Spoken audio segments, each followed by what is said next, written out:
Bueno, hablábamos recién con la gente del sector yerbatero, analizando un poco la grilla que compone, de alguna manera, los elementos que componen la grilla de precios, y el combustible claramente es uno de los más importantes para muchos sectores de la producción y también para el ciudadano común, ¿no? Los combustibles han aumentado con cierto vértigo en los últimos días. En línea está, y le agradecemos mucho, como siempre, don Farouk Khalaf, titular de la CESANE, la cámara que nuclea los expendedores de combustible de toda esta región. ¿Cómo está, Farouk? ¿Cómo le va? Buenos días.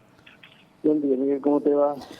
Muy bien, bueno, la primera cuestión se lo he preguntado muchas veces, pero está bueno que lo vuelva a contar. ¿Ustedes saben con alguna anticipación si va a venir algún aumento, especialmente en las llamadas estaciones de bandera? No, nosotros no tenemos ninguna notificación, nos enteramos el día que ocurre el aumento y a veces nos enteramos por los medios, hasta dónde llega. O sea, la información es muy reservada y la deciden las petroleras con el gobierno. Nosotros no somos formadores de precios, a pesar de haber pedido participar en las reuniones que suele haber para este tipo de actividades, y sin embargo no fuimos tenidos en cuenta, y ahora que habíamos logrado un acercamiento con la autoridad de energía, hubo cambio de gobierno, así que tampoco se da esa posibilidad. Había una especie de acuerdo de palabra o algo así en el gobierno anterior. ¿Hasta cuándo duró y cuándo se liberó de alguna manera esto de los aumentos que hoy estamos viviendo? Bueno, se liberó casualmente ahora, por eso hubieron estos incrementos después de las elecciones, porque todos los acuerdos lo habían hecho hasta las elecciones, ¿me comprendés? Y por eso hubo un retraso tan grande en los combustibles, habiendo una inflación mensual que oscilaba entre el 8 y el 10%, y nosotros teníamos incrementos del 4% concertados por precios justos, a los cuales yo llamaba en esa época precios injustos, porque nuestros costos iban aumentando a la par de los precios reales del mercado, o sea, a la inflación real, pero el combustible no aumentaba en esa proporción, y nuestros márgenes, por cierto, iban cayendo a la par de esta diferencia. Como en una ocasión me preguntaron que se había subido el combustible, y le dije, no subió. ¿Cómo no subió? Sí, subió un 4%. Dice, no, bajó un 4%, le digo. Porque lo que bajó es el valor adquisitivo de la moneda, no el combustible. O sea, tu billete cada vez sirve para menos, no es por otro motivo. Es lo que venía ocurriendo. Y si el combustible subió un 4% y el aumento en el precio en la inflación era de un 8%, digo, bajó un 4%. Para que lo hacía para que la gente se perciba cuál es el problema. No es que el aumento es un aumento de precio por la devaluación que va sufriendo nuestro billete. Hablemos de eso, Farouk. Primera cuestión, el mercado que de hecho había, no sé si hoy sigue, usted me lo contará, con mucho comprador que venía, aún pagando en algunos casos precio diferenciado, de Brasil y de Paraguay a cargar combustible a la Argentina. A los valores de hoy, ¿qué se ve en las colas de las estaciones de servicio en cuanto al comprador de combustible del extranjero?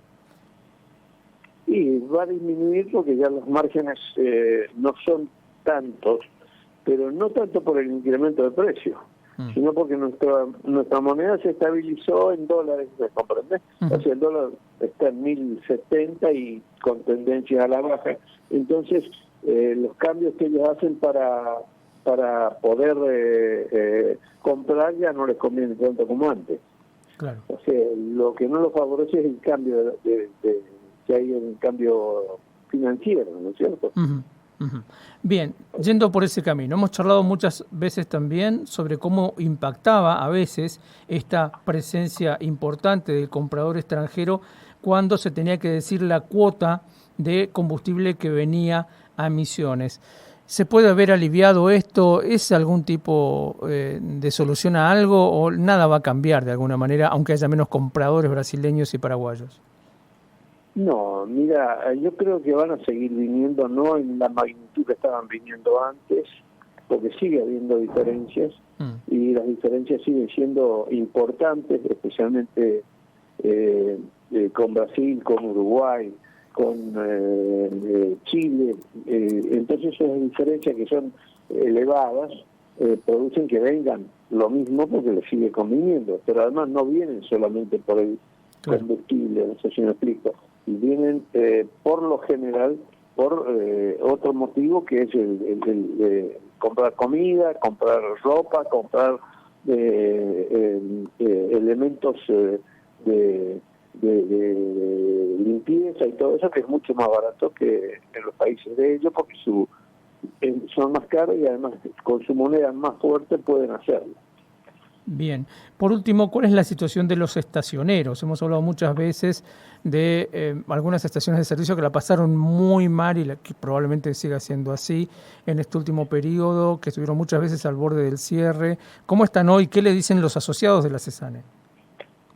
Bueno, esto es muy reciente, pero es favorable para las estaciones hasta cierto punto.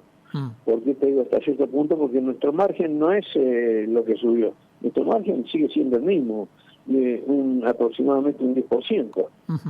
Varía un punto más, un punto menos, de acuerdo al producto y de acuerdo a la marca que vos estés comercializando. Pero este incremento del 37% no nos influye a nosotros nada más que en un 3%, nos llega a nosotros los estacioneros. El resto es todo para el Estado y la petrolera.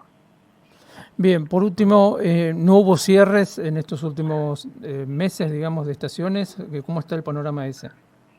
No, en Misiones no, porque dentro de todo, Misiones ha tenido el beneficio de tener un 90% de territorio de su territorio limitado con países y no con provincias.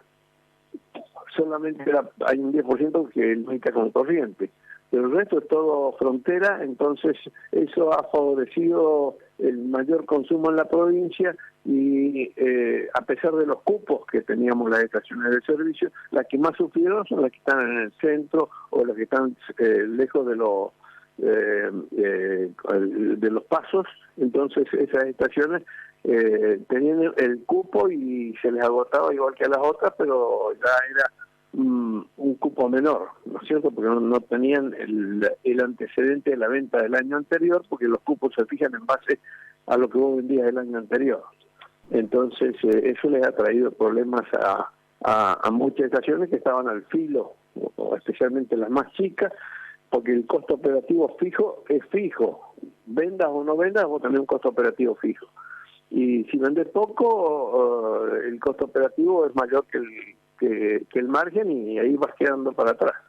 Bien. Y eso ha producido que muchas estén en situación crítica, pero con esto pienso que se van a nivelar un poco. Bien. Le agradecemos como siempre mucho, Farouk, por atendernos. Como siempre. No, encantado, Miguel, hasta pronto. Hasta pronto. Farouk Khalaf, titular de la CESANE, charlaba con nosotros con respecto al tema combustibles. Vamos a tratar de hacer hoy un programa muy vinculado con esto, ¿no? Con las novedades que tenemos en muchos de los sectores, los matices que esas novedades tienen. Y bueno, vamos a ver si mañana nos ocupamos más del otro lado del asunto, digamos, de la gente de a pie, de la que va a sentir con mayor rigor todo esto en la piel, en la vida cotidiana, en la comida diaria, ¿no?